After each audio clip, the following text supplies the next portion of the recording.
Hi there, serious！每年咧，我哋個 Paper 2嘅靚字靚句同埋固頭句式咧，都超高收視率嘅。今年都唔係例外，我哋攞咗4句2025嘅5星星真跡嘅句式 screenshot 埋俾大家，教大家點樣用喺你嘅考試度，仲有生動嘅方式嘅，同埋有個 mini course 嘅。如果你都想進步嘅話，即刻開始今日嘅 mini course 寫作課程 ，Let's go！ 中意呢啲免費 mini course，你幫我 like 咗呢個 video。另外呢，有3000個學生 download 咗我哋嘅免費資源包，有我哋每日溫書計劃同埋所有句式嘅，一定要喺樓下 download。Essence Intensive 咧雖然已經開咗課啦，但好多學生咧都瘋狂 online 追翻，我都想知點解。其中一個學生同我講話，佢之前考 Pre-Mock Level 3上咗 Intensive 1一期咋，已經即刻出成績喺 Mock 度攞 Level 4，做名人配對嘅時候即刻用 Positive Negative 全部攞足4分，超誇張，自己都不敢相信，仲寫埋長文俾我添啊！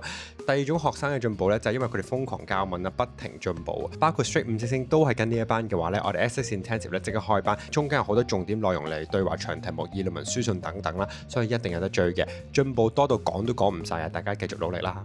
即刻嚟到我哋 Paper 2句式嘅時間啦，呢4句咧全部都係5星星真跡咧親自用咗嘅。第一句咧就係用一啲抽象嘅概念，將佢以人化，甚至係以物件化。今日我哋會 focus 喺物件嗰度㗎。呢個句式咧，大家應該一定寫過，就係 A good leader can ease the tension between workers。你想象下兩個人咧鬧交，好有摩擦，但係你冇發覺我拳頭喺度擦嘅時候，唔係嗰啲拳頭啊，喺度擦嘅時候咧，其實你可以將個 leader 夾喺中間，佢點樣可以緩和呢個摩擦咧？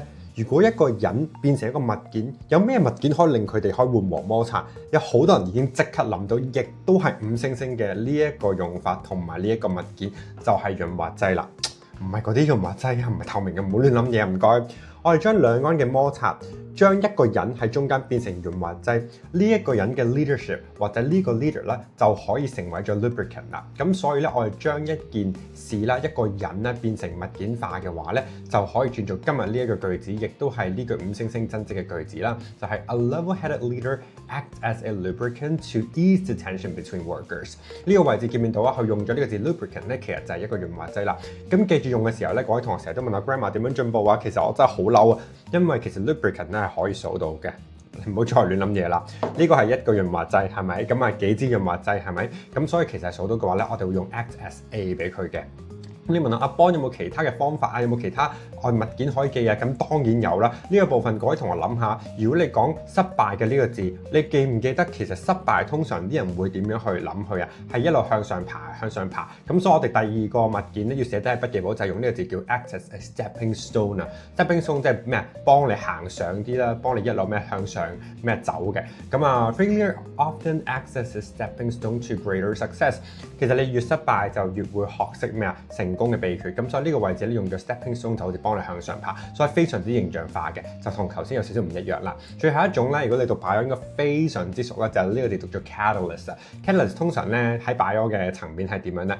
如果一個東西或者一個物質佢想繼續去下一步嘅話，中間爭少少咧，就有一個催化劑。咁呢個催化劑咧就係呢個字叫 catalyst。OK， 咁例如呢個句子 ，The new policy acts as a catalyst to trigger widespread debate。呢個字咧 act as a 咧，你發覺咧其實通常咧用一個比喻嘅物件咧，我哋都可以用 act as a 嘅。咁所以咧你喺筆記簿可以寫埋俾佢嘅。其實咧直情背咩啊？3個 A 啦 ，A 係咪啊？3A act as a 乜乜乜。咁睇下後邊咧，使唔使跟 A and 嗰啲係啦。咁所以呢個位置咧，大家就第一種咧開學咗係用物件咧去做一個咩比喻嘅。好啦，到第二種句式咯。第二種句式咧，我哋特別係將負面情緒亦都係具象化，或者咧將佢哋具體化嘅。咁點為之具體化咧？好簡單，我想俾你睇一張圖先嘅。呢一張圖你睇到啲乜嘢啊？哇，好似好負面嘅嘢啦，好似一個好負面嘅場地啦，係咪？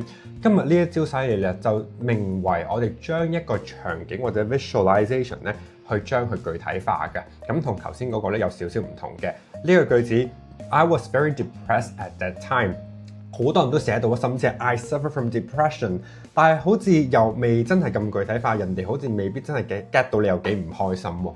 點算好咧？就嚟今日呢一招啦喎 imagery，我哋要將我哋腦裏邊諗到嘅一啲場景咧，叫咩場景啊？一啲 visible 嘅 scene 咧係揼出嚟㗎。今日用呢個字，嗱你唔好話呢個字係 born 啊嚇，我會鬧你㗎，因為我唔係黎子啊，我個名係 born 唔係 bog，OK？呢個字 bog 讀做 bog，唔係 dog 啊，我都唔係 dog 啊，唔係狗啊。雖然我9年出世，呢個字 depression 咧會轉做另外一個好大家睇得到咧，就係 bog 一個例子啊，其實就係我哋左手邊呢張圖咯。咁都覺得哇一潭死水啊，係咪冇乜起色啊？呢一個非常之靚嘅 phrase， 多謝呢位5星星嘅學生，我嘅舊同學啊，佢就寫咗呢一句就話 I remember during that time I was bogged down to depression， 即係話我嗰時候咧，其實好似陷入咗一個泥沼，就係咩泥沼？望住啊，下邊呢一壇黑色嘅就係咩啊？就係抑鬱症咯。咁佢就好似陷咗落去，出唔翻嚟咁。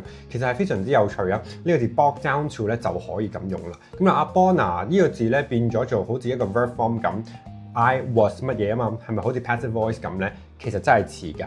咁你話呢個字幾好，幾容易記？有冇其他？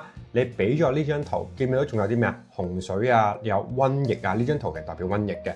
有冇其他字咧？就 exactly 有啦。咁我哋諗起呢啲咧，唔係咁好負面嘅場面咧，呢一個字第二個字就嚟咯喎，就係解瘟疫咧，讀做 plagued，OK？ 前面 P-L-A-Y play 啊，有冇見到個字頭啲似啊 ？plagued 呢個字咧，就解做係瘟疫或者困擾啊！咁呢一句句子咧，例子都比較深嘅呢一句 After the scandal, the celebrity was plagued by relentless media attention。佢不停俾人咧去咩騷擾，同埋不停俾人咩搞啊，即係困擾住佢，因為全部人喺度問佢關於咩嗰個 scandal 啊，嗰件事嘅醜聞等等啦，得唔得？咁最後一種寫法咧就係同水有關，呢一個字咧就讀做 inundated。咁 inundated 咧本身解咧係洪水淹浸住啊，見唔見到啊？呢個字咧啲水湧埋嚟，其實都唔係咁好嘅嘢。咁例子咧好大壓力啊，啲壓力咧湧埋嚟啊，啲咩 assignment 湧埋嚟，呢一句又可以學咗佢。有冇發覺又係 ED form 啊，跟住 with 或者 by 嘅寫法啊 ？During the exam season, students are often inundated with a plethora of assignments。好啦，就淹浸埋嚟，飛埋嚟。咁所以我想同大家講，其實今日咧學咗兩樣嘢，你已經贏咗。點解？第一樣嘢就係將佢咩啊，好抽象概念用異物化 lubricant 記唔記得啊？唔好再亂諗嘢啦，唔該。第二咧就用場景化。呢兩種寫法咧，真係5星星增值咧，好多學生非常中意，超容易上手，亦都好正，好有趣。我相信考官見到或者睇緊呢條片嘅考官，因為有好多日校老師啦，有校長啦，有家長睇我啲片嘅，我知道。佢都好中意呢啲寫法，我自己都好中意。咁所以如果學生用多啲嘅話咧，我哋唔抗拒，最緊要英文啱同埋用得啱，同埋 grammar 唔好錯啫。免費資源包有我哋每日溫書計劃同埋所有句式嘅，一定要喺樓下 download。好啦，第三種咧就係通常咧我哋做駁論嘅時候一定會用嘅。咁呢一招咧其實咧亦都係令你更加圓滑嘅。點解咁講咧？因為頭先講圓滑劑，而家變得更加圓滑啦。當然要好多學生有時候咧寫啲 argument 咧，甚至係 speaking 嘅時候咧就話 his argument is wrong。你哋未必用 wrong 啦，但係你哋話 his argument does not make sense 嘅，好多同學好中意咁寫嘅，咁我就叫大家唔好話人哋 does not make sense 嘅 ，I don't agree with it，I don't agree with you 等等。我自己覺得咧咁樣有啲 aggressive 之餘咧，亦都唔係好夠說服力㗎。咁我自己中意圓滑嘅寫法咧，有好多學生咧都聽過咧，就係將佢首先認同 acknowledge， 我哋承認對方觀點係好似係 make sense 嘅。你甚至可以話你 make sense 係因為 OK， 啲人中意去 gym 嘅。我反對佢哋去 gym，因為冇成日溫書。佢哋去 gym 係 make sense，因為會健康啲。但係見唔見到？我哋覺得佢係 make sense，點解？之後先再講但係嘅。我哋可以加翻 however 或者 that being said 嘅。咁呢一句亦都唔係我自己吹出嚟啦，係大部分嘅學生都會用嘅。例子呢一個學生咧，佢舊年係我學生，今年做埋我助教添啊。佢喺 writing 度都攞埋5星星啊。This claim may seem to have certain validity at first glance. That being said,Such misconception can be shattered。OK， 呢個位置佢嘅意思話呢一個講法好似係好 make sense，呢個字 have certain validity， 即係話好 make sense， 好似係有理據。但係 at first glance 意思解一開頭睇，但係 that being said 就係 however 啦，我哋就可以將一啲咩錯誤嘅觀念咧可以打破嘅。咁呢一度咧咪用咗一招咪就係 exactly 頭先嗰班講咩好似有理據，但係咯呢個寫法咯。咁另外一個寫法又係比較深嘅寫法啦，可以用呢個字 plausible 啦，貌似係真實 at first。At first 得 ，at first glance 都得 ，at first glance 就第一眼睄落去咯。咁後邊跟 but 得或者 however 又得，所以各位同學停晒呢個 video，即刻寫翻低佢先。可以用 plausible 啦，可以用 have validity 啦，後邊跟 that being said 得，用 however 又得，或者 but 都得，得唔得？咁呢度咪有好多 sentence pattern 咯。所以我想講好多學生睇我啲片，點解有啲同學睇我啲片已經即刻有進步，即刻用到？點解有啲同學睇嚟睇去都係差唔多咧？就因為你有冇行動咯，有冇寫落 vocab 有冇即刻用翻出嚟咧？呢個非常之重要。OK， 最後一種咧就係睇落去好吸引啦。阿邦睇落去吸唔吸引？啲學生成日都話阿邦你睇落去咧，呢個鼻睇落去都好吸引啊，但係咧其實咧你整容嘅。得啦，唔緊要啊。YouTube 嘅學生望一望我鼻先啦，唔該。係咪有冇甩啦？梗係冇啦，係咪 ？OK， 所以最後呢個字咧就係吸引嘅意思啦，即係 appealing， 即係解做咧係 attractive 嘅意思啊。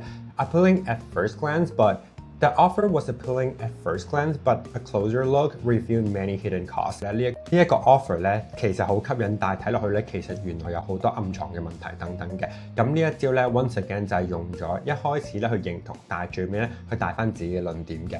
咁最後一種咯，亦都我哋最中意咧嘅強調句啊。點為之強調句咧？呢一度睇咧，你可能覺得強調就係 the most important one 啊。OK， there are so many benefits，but the most important one is the alleviation of stress。咁你就覺得可能強調句咧係 most important 呢一度啦。但係如果你想再誇張啲咧，我哋可以用 negative。冇一個有去撳乜嘢意思啊！咁多學生都咁勇敢，冇一個好似阿邦咁勇敢。呢一句咧用英文寫出嚟咧，就會用咗 none is as much as 嘅。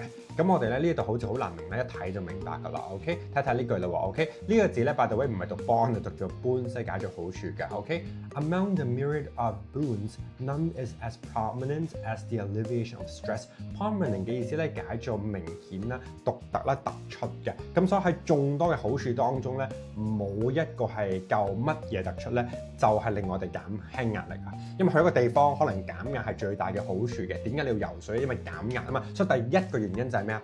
None is as prominent as the alleviation of stress， 得唔得？呢一個意思咧就係冇一個夠佢咁咯。咁呢度咧其實個強調係好明顯，亦都有啲誇張㗎。喺呢度寫翻喺筆記簿啊，我係好想大家咧第一個論點或者第一個原因咧就用呢句啦。咁如果唔係就唔 make sense 啊！停一停呢個 video， 點解咁講啊？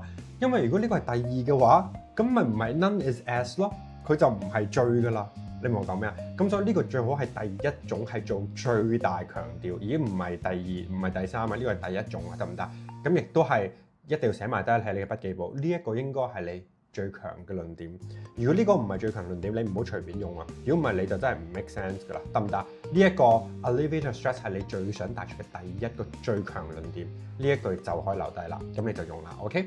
第二種寫法又可以接受嘅就係 none is as daunting， 但係今次呢度變咗 negative 喎，咁所以今日呢度講唔好嘅嘢嘅喎。睇一睇呢個例子咯喎，例如文章要你寫唔好嘅影響 negative impact 或者 negative repercussions， 呢個又可以嚟咯喎。Among the myriad of challenges we face, none is as daunting as climate change.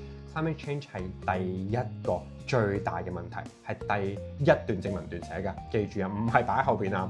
嗱，呢間你寫錯咗咧，你冇翻嚟揾我，又話我教錯你啊。OK，play 翻呢個 video 俾你老師，話俾佢知我冇搞錯，得唔得？最後一種咧，又可以用說服力嘅寫法，所以大家可以寫低佢啊。呢個講好處，呢個講挑戰，呢個講說服力，咁三大句式咧完全圓滿㗎啦。最後一句就係 none is as compelling as 啊，呢一句咧只要背埋佢喎。Among the myriad of reasons for his success, none is as compelling as his unwavering perseverance。喺佢咁多嘅原因點解會成功，第一個最重要就係佢堅持永遠唔放棄嘅精神。呢一句咧亦都可以用埋落去㗎，得唔得？咁所以今日咧其實咧我哋 go through 咗四句啦，我自己覺得咧，你有冇覺得好有熱情啦，好 high 咁樣講啦？因為四句都有唔同㗎，我哋可唔可以 recap 多一次啊？嗰四句唔同就係第一個唔係擬人化，呢個假㗎，係以物化。第二個用場景啦，用 visualization 咧去諗一啲好負面嘅，例如係瘟疫等等。第三種係先讚後彈，做個有圓滑嘅人。而最後一種咧係強調句，喺第一段正文段即刻用嚟考場嘅。我相信咧，如果你咧可以善用呢啲句式嘅話，你英文作文一定有進步。Like 咗呢條片咧，如果你中意呢啲嘅分享，我哋之後咧都係有更加多嘅句式，有埋5星星真跡嘅佐證啦。OK， 中意片 like 咗佢啦 ，subscribe 埋我 channel， 下次有片一定唔會錯過。下次繼續講大家溫書嘅心態改變，下次再講啦。